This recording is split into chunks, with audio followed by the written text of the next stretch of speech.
जयपछि सबैजनालाई नआतिनु होला। अब हाम्रो समय सिद्धिन लागेको छ, 10 मिनट लागेको छ। म 10 मिनटभित्र सिद्ध्याउनेछु। र आज म वचन बोल्न अलिकति गाह्रो भएको अवस्था थियो हिजो अस्तिदेखि नै, रुगाखोकी ज्वरोले, अनि त्यसले गर्दा भाइले बोल्नुभयो। हामी अन्य बाहिरबाट प्रभु दासहरूलाई भनेनौँ, अनि किनभने हामीसँगै भएको प्रोडक्ट, हामीसँगै भएको कुरालाई हामीले प्रयोग गऱ्यौँ। र तपाईँले वचन सुनिसक्नु भएको छ, गीत सुनिसक्नु भएको छ, सबै कुरा भइसकेको छ, प्रभुलाई महिमा भएको छ। आओ यसो हामीलाई लिनु, स्वर्ग छँदा स्वर्ग भइ नरकमा के जानु, खास त्यो हो। आओ यसो हामीलाई लिनु स्वर्ग भइ नरकमा के जानु, यसरी मिलाउनु भएको गीत थियो। धेरै राम्रो थियो। जुन जति पनि बेला उहाँले गीत गाउनुहुन्छ, सुसमाचारी गीतहरू गाउनु भएको छ, सुसमाचारी गीतहरू। अनि अघि हामीले आजको वचन सुनेका थियौँ, पहिले आफू फर्किने अनि अरूलाई फर्काउनु। आफै फर्किएको छ भने के फर्किनु, अरूलाई फर्काउनु सकिन्छ र? आफै गइरहेको छ गलत बाटोमा, कुबाटोमा, अरूलाई भन्न मिल्छ र? एकजना मान्छेले भनेछन् आफ्नो छोरालाई अलि जान्ने कहाँ लगेर, ए असल मान्छे, असल गुरु, तपाईँ त धेरै असल हुनुहुन्छ, मेरो छोराले दुष्ट भयो, त्यसैले चुरोट खाएको भाइ गर्छ, यो मान्छेलाई, मेरो छोरालाई चुरोट नखा भनेर सम्झाइदिनु भनेर आमाले लिएर गइछन् छोरालाई। अनि त्यस पछाडि ए हो, हुन्छ ल अर्को हप्ता आउनु है त त्यसो भयो भनेर पठाइदिएछ त्यो असल मान्छे। अनि अर्को हप्ता फेरि छोरालाई लिएर गइछन् आमाले। अनि जाँदाखेरि चाहिँ छोरालाई के भनेर सम्झाएछन् त्यो असल मान्छेले भने, बाबु चुरोट नखानु है अबदेखि भनेछ। अनि आमा चाहिँ रिसाइछन् एकदम, ए जाब यदि अबदेखि चुरोट नखानु भनेर त मलाई एक हप्ता बोलाइरहनु पर्ने, कुराएर पर्खाएर भनेर चाहिँ आमा रिसाएछन्। अनि नरिसाउनुहोस् न दिदी, अघिल्लो हप्तासम्म मै खाँदै थिएँ, अनि कसरी भन्नु त, यो हप्ता चाहिँ मैले छोड्ने प्रयास गरेँ, छोडेँ, त्यस कारण अब भन्न सकेँ भनेर त्यो जान्ने असल मान्छेले भन्यो। त्यसैले कहिलेकाहीँ हामीले नगरेको कुरा अरूलाई भन्छौँ, अनि त्यो प्रभावकारी हुँदैन, लागु हुँदैन। जब आफूले लागु गरेको हुन्छ त्यो कुरा भने मात्रै प्रभावकारी हुन्छ। त्यसैले उहाँले भन्नुभयो, आजको वचनको शीर्षक के थियो? फर्क पहिले, आफू फर्क, आफू दुष्कर्मबाट फर्क, पापहरूबाट फर्क, नचाहिने कुराहरूबाट होइन, त्यो खराब बाटोबाट, मार्गबाट पहिले फर्क आफू, अनि मात्रै अरूलाई फर्काउन सकिन्छ, नजाऊ भन्न सकिन्छ भन्ने शीर्षकमा सुन्नुभयो। एकदम अद्भुत वचन थियो। अनि मैले एउटा कुरा हिजो हेर्दै थिएँ, त्यो कुरा तपाईँको बिचमा भन्न लाग्यो। एकजना पास्टरले लेख्नु भएको थियो, दाउद सबैले चिन्नुहुन्छ दाउदलाई, कहाँ हुनुहुन्छ त, खै दाउद? स्वर्गमा हुनुहुन्छ हो। ल दाउद, बाइबलका दाउद चाहिँ भेडा गोठाला पनि गर्थे र पछि राजा पनि भए। परमेश्वरले दाउदलाई भन्नुभयो, तिमी मेरो हृदयको मान्छे हो, हृदय अनुसारको मान्छे, 100% परमेश्वर जस्तै हृदय भएको मान्छे दाउद चाहिँ। अनि दाउदले चाहिँ गोठको काम अर्थात् पेसा सँगसँगै साउल कहाँ बिना बजाउने काम पनि भ्याए। साउल चाहिँ आफ्नै ससुरा दाउद, अनि गोठको काम भ्याउँदै साउलको बिना पनि बजाउन भ्याए। उनी एकदम सङ्गीत प्रेमी थिए, सङ्गीत यस्तो आउँथ्यो उनलाई कि पुरै छोड्थ्यो, यति राम्रो बजाउँथ्यो उनले, बिना बजाउन पनि भ्याए। आफ्नो काम छँदै आफ्नो काम सकेर पनि बिना बजाउन भ्याए साउलको दाउदले। दोस्रो कुरा के भ्याए भने दाउदले राजाहरूका राजा परमेश्वरको आराधना गर्न पनि उनले भ्याए। साउलको बिना बजाउन पनि भ्याए, आफ्नो गोठको काम गर्न पनि भ्याए, र राजाहरूका राजा परमेश्वर एउटै परमेश्वरको आराधना गर्न पनि उनले भ्याए। भ्याइँदो रहेछ त, पास्टरले लेख्नु भएको चाहिँ भ्याइँदो रहेछ त, जीवनमा धेरै कुरा गर्न भ्याइँदो रहेछ। त्यसैले बहाना नबनाऊ, भोलि चर्च जाउँ भनेर लेख्नु भएको थियो उहाँले। आमेन। त्यसैले बहाना नबनाऊ, भोलि चर्च जाउँ, सङ्गति बनाऊ, भ्याइँदो रहेछ जे गर्न पनि। हामीले कहिलेकाहीँ मैले भ्याइनँ भन्छौँ नि, मलाई यस्तो यस्तो पऱ्यो भन्छौँ नि, म दिउँसो गरौँला, म अघिल्लै दिन गरौँला, अब म बिहानै गरौँला, तर म 8 देखि 10 बजेको समय चाहिँ म अन्त दिन्न, 2 घन्टा चाहिँ मेरो प्रभुको समय हो भनेर हामीले मिलायो भने हामी भ्याउँछौँ। हामी आज भ्याउने जति आयो, नभ्याउने जति आउनु भएन है। अब तपाईँले कसरी आउनु भएको छ त बयान गर्नै पर्दैन। अब यो बाटो बन्ने क्रममा छ, कहिलेसम्म लाग्छ हामीलाई थाहा छैन। यो काम गर्ने छिटो गरौँ, प्रार्थना गर्नु, चोटपटक पनि नलागोस्। मुद्दा पनि परिरहेको छ बाटो बनाउँदाखेरि, कतिजना ठाउँ नदिए, जग्गा नदिएर, घर बदिनबाट मुद्दा हालेर 4वटा त मुद्दा छ अरे। यो हप्तामा हामीले अस्ति आइतबार यहाँका महानगरपालिकाका वडाध्यक्षहरूदेखि लिएर 7 नम्बरको वडाध्यक्ष, 6 नम्बरको वडाध्यक्षदेखि लिएर यहाँका कार्यकर्ताहरूसँग 15-20 जनासँग हामीले लगभग 11 बजेदेखि 3 बजेसम्म समय बिताएका थियौँ। यहाँ क्लब घर भन्ने ठाउँ छ पर घोटाला ठाउँमा बिताएका थियौँ। यो नगरपालिकालाई कसरी राम्रो बनाउन सकिन्छ, कसरी सरसफाइ राख्न सकिन्छ, के कस्तो छन् यहाँका आधारभूत आवश्यकताहरू, यो बाटो के हुँदैछ भन्ने सबै कुराहरू बुझ्दाखेरि उहाँहरूले यो कुरा बताउँदै थियो। म 4वटा त मुद्दा परेको छ अरे, यहाँसम्म आइपुग्दा जाँदा कति पऱ्यो थाहा छैन। गाह्रो त छ, चुनौती त छ, तर यो छिटै बन्न सकोस्, सबै कुराहरू होस् जसले गर्दा हामीलाई आउन जान दुःख भइरहेको छ। अनि अरू मान्छेलाई पनि भएको छ, हामीलाई मात्रै होइन, हामी स्वार्थी पनि हुँदैनौँ।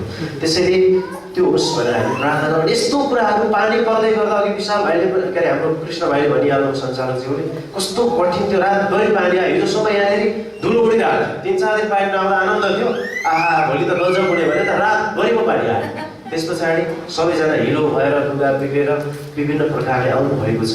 यो कुरा सबै इनाम चाहिँ परमेश्वरले दिनुहुन्छ। हामीले झारेको एउटा एउटा आँसुको थोपा पनि परमेश्वरले माथि साँचेर राख्नु भएको छ नि। मेरो निम्ति यति आँसु बगाएको थिएँ, आमेन। तैँले यतिवटा खुट्टा के अरे यतिवटा पाइन्ट फटाएको थिएछ, यतिवटा जुत्ता फटाएको थिएछ, यति ठाउँमा तेरो चोट लागेको थियो भनेर प्रभुले इनाम दिनुहुन्छ। एउटा कोरियनले नेपालीहरूलाई भनेछ, नेपाली अगुवा पास्टरलाई भनेछ, तपाईँहरूको घुँडाको पाल पाइन्टको पाल कति कसको परेको छ भनेर सोधेछ। उनीहरूले चाहिँ भनेछन् अगुवाहरूले चाहिँ हामी त पहाडतिर जान्छौँ, हिमालतिर जान्छौँ, तराईतिर कति लेक बेसी बुट्टाहरू काँडाहरू भएर हिँड्छौँ सेवाकाई गर्न, सुसमाचार प्रचार गर्न, पाइन्ट त कति फटायो हेर्नु सर कुनै गरी साध्यै छैन भनेछन्। तर कोरियनले के सोधिरहेको थियो भन्दा घुँडामा पाल चाहिँ कति परेको छ भनेर सोधेको थियो, घुँडा कसको परेको छ भनेर सोधेको थियो। अनि घुँडातिर चाहिँ ध्यानै गएर चाहिँ अनि कोरियनले के भनेछन् भने मैले त्यो कतिवटा पाइन्ट फटाउनु भयो, कहाँ जानु भनेको होइन, तपाईँले घुँडामा कसको पाल परेको छ भनेर सोधेको भनेछन्। अनि घुँडामा यसो हेरेँ कसैको पाल परेर रहेछ, यसको मतलब तपाईँले प्रार्थनै गर्नुभएको छ।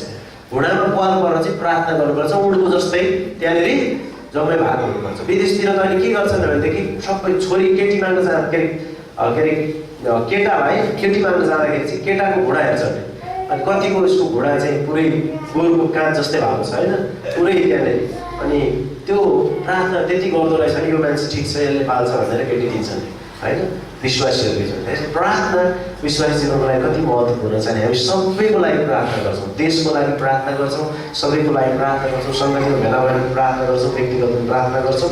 यो एकदमै महत्त्वपूर्ण कुरा हो। तेस्रो कुरा मलाई भन्न मन लागेको, मण्डलीले सुसमाचार प्रचार गर्छ। मण्डलीले सुसमाचार प्रचार गर्छ, आफूले सुसमाचार विश्वास गरेको छ, आफू फर्केको छ पापबाट, स्वर्ग भयो नरक के जानु होइन भनेर। स्वर्ग छ के को नरक जानु, अब हामी नरक जान्छौँ भने पाउनुहुन्न तपाईँ, तपाईँलाई नरक जान रहर लाग्छ कसलाई, कसैले रहर नगर्नुहोस्, रहर भयो भने अब नरक जान पाइँदैन। किन? जुन दिन तपाईँले प्रभु यीशुलाई ग्रहण गर्नुभयो त्यो दिनदेखि तपाईँ परमेश्वरको सन्तान हो। आमेन। अब एउटा व्यक्तिको एउटा बाउको छोरा भएपछि चाहिँ अर्को बाउको सम्पत्ति लिन पाइन्छ? पाइँदैन। जन्मिसक्नुभयो परमेश्वरकोसँग, स्वर्गको सम्पत्ति तपाईँको भएछ, स्वर्ग तपाईँको भएछ, नागरिकता स्वर्गको भएछ। अब केही जेसुकै गरे पनि नरक जान्छ भन्न पाउनुहुन्न, किन शैतानको सन्तान हामी होइन। हाम्रो टिकट हाम्रो सब कुरा माथि छ। त्यसैले स्वर्ग भयो नरक के जानु, आऊ सबैजना फर्क आज कति मैले पनि गीत छ एउटा गाउँछु अहिले गाउँछु होइन। त्यसैले सुसमाचारहरूको प्रार्थना, त्यसपछि सुसमाचारमा तपाईँलाई हुन्छ सुसमाचार प्रचार गर्नु। तपाईँहरू ककरले छोराछोरी पुगेर होइन विवाह गरेर पनि बालबच्चा भएर परिवार नियोजन गर्नु भएको छ मलाई थाहा छैन। अहिले हात उचाल्दा लाज पनि लाग्छ, अप्ठ्यारो पनि लाग्छ होइन। कतिजनाले छोराछोरी पनि पाउनु भएको छैन, ठिकै छ। कतिजनाले छोराछोरी पाउने क्रममा हुनुहुन्छ, बिहारी गर्नु भएको छैन होइन, यस्तै कुरा छ। अब छोराछोरी नपाउनलाई चाहिँ परिवार नियोजन भन्छ होइन, सबैले थाहा पाएको भाषा हो। छोराछोरी नपाउनु परिवार नियोजन, मण्डली भनेको चाहिँ हामीहरू हो र मण्डलीले चाहिँ परिवार नियोजन गर्नु हुँदैन कहिले पनि। परिवार नियोजन गऱ्यो भने के हुन्छ, बालबच्चा जन्मिँदैन। त्यस्तै हामी मण्डलीले सुसमाचार प्रचार गर्न छोड्नु हुँदैन, त्यो भनेको छोड्नु भनेको परिवार नियोजन गर्नु हो। कसले सुसमाचार प्रचार गर्नु भएको छैन आजसम्म, गर्नु भएको छ भने तपाईँले परिवार नियोजन गरेर बस्नु भएको छ, ठिक छ। परिवार नियोजन गरेर बस्नु भएको छ तपाईँ। यदि परिवार नियोजन गर्नु भएको छैन भने सन्तान जन्माउनुहोस्, मतलब सुसमाचार प्रचार गर्नुहोस्। अस्ति अघि उहाँले भन्नुहुन्थ्यो, एकजना ठुलो पास्टरले भन्दै हुनुहुन्थ्यो अफ्रिकामा लगभग 100 भन्दा बढी चर्च सुरु गर्नुभयो, 100 भन्दा बढी चर्च स्थापना गरेको व्यक्तिले के भन्दै हुनुहुन्थ्यो भने वर्षमा एकजना भए पनि डोर्याउनुहोस्, एकजनालाई सुसमाचार सुनाउनुहोस् भने होइन उहाँले, वर्षमा कैयौँलाई सुनाउनुहोस्, 10, 20, 30, 50लाई सुनाउनुहोस्, तर एकजनालाई मात्रै भए पनि एक वर्षमा एकजनाले चर्चमा लिएर आउनुहोस्, तपाईँको चेलो बनाउनुहोस् भन्नुभएको थियो। त्यसैले यदि तपाईँले सुसमाचार कसैलाई प्रचार गर्नु भएको छैन, येशू ख्रीष्टमा मुक्ति छ, उद्धार छ, पापको क्षमा छ, पहिले पनि पाप क्षमा पाएँ, अनन्त जीवन पाएँ भनेर बोलेका छैनौँ, भनेका छैनौँ भने तपाईँले परिवार नियोजन गर्नुभएको छ। अब छिटै परिवार नियोजनलाई गएर हस्पिटलमा गएर फर्काउनुहोस् भने जस्तै तपाईँले परिवार नियोजन नगर्नुहोस् र सुसमाचार प्रचार गर्नुहोस्। अब म यी दुईवटा कुरा भनेपछि एउटा गीत गाउनु मन लाग्छ, एउटा गीत गाउँछु है। फर्क फर्क भने मैले अलि अगाडि नै गाएको, आजको वचन विशाल भाइले अघिल्लोचोटि बोल्नु भएको थियो, ध्यान दिएर सुन्नु। आज भन्नुभयो फर्काउनु फर्काउनु फर्काउनु र फर्काउनु है। त्यसैले म एउटा गीत गाउँछु। यर्मिया 4 अध्यायमा लेखेको छ, टिभीएस बाइबलमा, तपाईँको बाइबलमा लेखेको छैन, यो टिभीएस बाइबलमा चाहिँ तिमीहरू म कहाँ फर्क भनेर लेखेको छ, फर्क भनेर लेखेको छ। यर्मिया 4 अध्याय है। त्यही अनुसार मैले यो गीत बनाएको थिएँ र शीर्षक मिलेको कारण म पनि गाउँदैछु, तपाईँहरूले सुन्नु छोड्नु। तर गीतको लय चाहिँ एउटा संसारिक सेकुलर गीत रहेछ, रेलको धुवा खै के गरेर के भन्ने एउटा गीत निस्किएको छ, त्योसँग मिल्छ है त। थोरै छोटो गाउँछु अनि त्यस पछाडि हामी प्रार्थना गर्नेछौँ। आज अरू वचन छैन। फर्क फर्क विश्वासी येशूतिरै आऊ न, मुक्ति उद्धार पाइसक्यो अन्त नधाउन। फर्क फर्क विश्वासी येशूतिरै आऊ। अब येशूको भइसक्यो, अब कहाँ जाँदा होइन? तिमीहरूको आफ्नो आफ्नो पति छ, आफ्नो पति छोडेर अन्त नजाऊ। येशू ख्रीष्ट हाम्रो पति हो, साँच्ची भने स्त्रीहरू मात्रै होइन, पुरुषहरूको पनि हो। त्यसैले फर्क फर्क विश्वासी येशूतिरै आऊ न, मुक्ति उद्धार पाइसक्यो अन्त नधाउन। ए मुक्ति उद्धार पाइसक्यो अन्त नधाउन। आफ्नो पति हुँदा हुँदै किन अन्त जान्छौ? सुन्नुहोस् है, आफ्नो पति हुँदा हुँदै किन अन्त जान्छौ? सत्यतालाई किनेका छौ, बिक्री गर्ने भन्छौ। सत्यलाई जाने छ, फेरि बिक्री गर्दै कतिजना त बिक्री गरेर बाहिर अरू संसारतिर गइसक्यो। नबेच्नु सत्यलाई। सत्यतालाई किनेका छौ, बिक्री गर्ने भन्छौ। पापको क्षमा पाउनु सस्तो होइन यो धन। पापको क्षमा पाउनु सस्तो होइन यो धन, ठुलो धन हो यो। पापको क्षमा पाउनु सस्तो होइन यो धन। माथिका कुरा हेर संसारतिर नलाऊ मन। फर्क फर्क विश्वासी येशूतिरै आऊ न, मुक्ति उद्धार पाइसक्यो अन्त नधाउन है। अर्को, पशु पक्षी बोकेर मन्दिर धाउनु पर्दैन, मरे येशू सट्टामा कोही मर्नु पर्दैन। हाम्रो सट्टामा मरे त्यसो। पशु पक्षी बोकेर मन्दिर धाउनु पर्दैन, मरे येशू सट्टामा केही गर्नु पर्दैन, कोही मर्नु पर्दैन। सम्बन्ध र सङ्गतिमा, सम्बन्ध र सङ्गतिमा है। आज अघि पास्टरले भनेको कुरा बुझ्नु पनि भ्याइदो रहेछ। आउन मिलाएर सङ्गतिमा, वा प्रभुसँग सम्बन्ध गाँच्नमा। सम्बन्ध र सङ्गतिमा बलियो बन्दै जाने हो। सबैभन्दा उत्तम नाउँ येशू प्रभु मात्रै हो। सुसमाचार सुनाइदेऊ, घर दैलोमा पुर्याइदेऊ। वा सुसमाचार परिवार नियोजन गरेको छ भने मात्रै हुँदैन है। सुसमाचार सुनाइदेऊ, घर दैलोमा पुर्याइदेऊ। छेकिरा छ अँध्यारोले गई पर्दा हटाइदेऊ। पर्दा हटाइदिनुपर्छ। छेकिरा छ अँध्यारोले, छेकिरा छ अँध्यारोले पर्दा हटाइदेऊ। अन्तिम, कर्तव्य नै यही सम्झी आजैदेखि गरौँ न। बाँचेदेखि ख्रिस्टकै निम्ति सुकर्म गर्दै मरौँ न।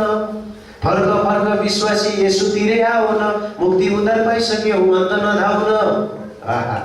कस्तो लाग्यो पनि जे होस्, यो गीतले यसरी भन्छ। यर्मिया 4 मा परमेश्वर कहाँ फर्क भनेर लेखिएको छ। र यसरी आज हामीले वचन यही सुन्यौँ र मैले यही वचनलाई नै अझै तपाईँलाई एकदमै भन्न खोजेको। र एउटा कुरो म तपाईँलाई अन्तिममा भन्न चाहन्छु, गणगण नगर्नुहोस्। क्रिस्चियन जीवन गणगणको जीवन होइन।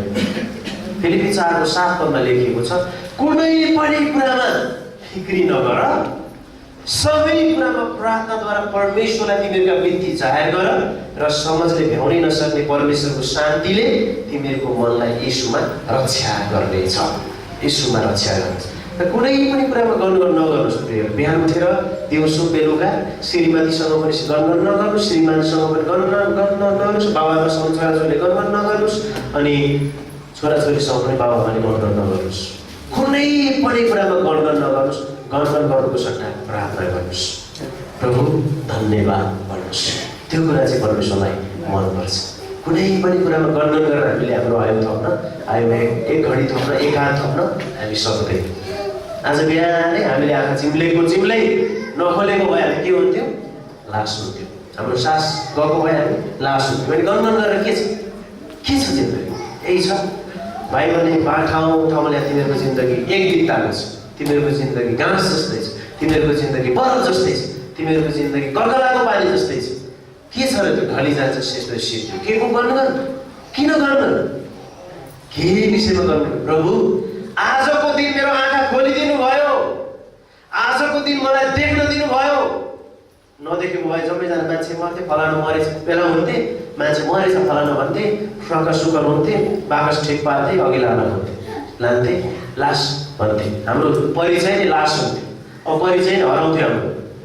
हरि खड्का मरेछ भन्ने हुँदैन थियो कि हरि खड्कालाई त लैजाऊ उता लौ भन्दैन थियो कि। हिजो मैले भन्दै थिएँ हाम्रो त फर्निचर नजिकै छ, मान्छे तलमाथि कोही भइहाल्यो भन्दै त बाकस मगाउनु नजिक छ है पनि भन्दै थिएँ होइन। साँच्चै भनेको थियो हामी त्यो बन्दै भाव को कतिखेर भन्न सकिँदैन। त्यसै कारणले अब मरेपछि नाम आउँदैन, हाम्रो नामको सबै हराउँछ, हाम्रो नयाँ परिचय भन्छ त्यो के हो लास। लासलाई यता राख, लासलाई उचाल, अलि यता पनि बोकेर लासलाई ओ लास हाम्रो नयाँ परिचय हुन्छ। सास गएपछि लास, त्यहाँले फलाने तिलाने फलानु भिस्टानु भन्ने नि हुँदैन। अब सिधै अरूले भन्दा को रे ऊ त्यो फलानु मर्ने भन्ने होला, तर नजिक आएपछि लास ओ लास। त्यसैले प्रियहरू किन गडबड गर्नु, किन गुनासो गर्नु, किन टोकेसो मोकेसो बेकारको परिवारसँग। प्रभुले आजको दिन मेरो आँखा खोलिदिनु हो, चिम्लेको चिम्ले भयो, म सुतेको सुते हुन्थ्यो, अरू जङ्गलहरू लाग्थ्यो भएर लाग्थ्यो। त्यस कारण मेरो आँखा खुल्यो। प्रभु धन्यवाद, मेरो आँखा खुल्यो। प्रभु धन्यवाद, वाह आजको दिन देख्न पाएँ। अब म तपाईँलाई प्रशंसा गर्छु, दिनभरि जे गर्छु तपाईँको महिमाको लागि गर्छु। आमेन। रिस राग यहाँ त्यहाँ त्यो ऊ तल माथि हिसाब किताब दिनु सब कुरा छोडिदिनुहोस्। परमेश्वरलाई धन्यवाद दिनुहोस्, गर्व नगर्नुहोस्, परमेश्वरलाई धन्यवाद दिनुहोस्, प्रार्थना गर्नुहोस्। हामी सबै त्यसै गरौँ। आमेन। अनि हामी फर्क्यौँ प्रभु कहाँ, त्योभन्दा ठुलो कुरो केही छैन। र मानिसहरूलाई फर्काउँ, त्यही जिम्मेवारी परमेश्वरले हामीलाई दिनुभएको छ। आजको वचनबाट हामी सबैलाई आशिष मिलेको होस्। आउनुहोस् हामी प्रार्थना गर्नेछौँ। पूर्व जाने कुरामा तपाईँले हामीलाई भेट्न सक्नुहुन्छ। मेरो लागि प्रार्थना, मलाई जाने उत्कट इच्छा छ, पैसा कसरी जम्मा गर्नु भन्दैछु भन्ने कुरा हुनसक्छ। कसैको के छ तपाईँहरू जाउँ, 2-4 दिन गएर आउँ, धेरैवटा जिल्ला पनि घुमिन्छ, सबै कुरा हुन्छ। परमेश्वरले आशिष दिनु हुनेछ।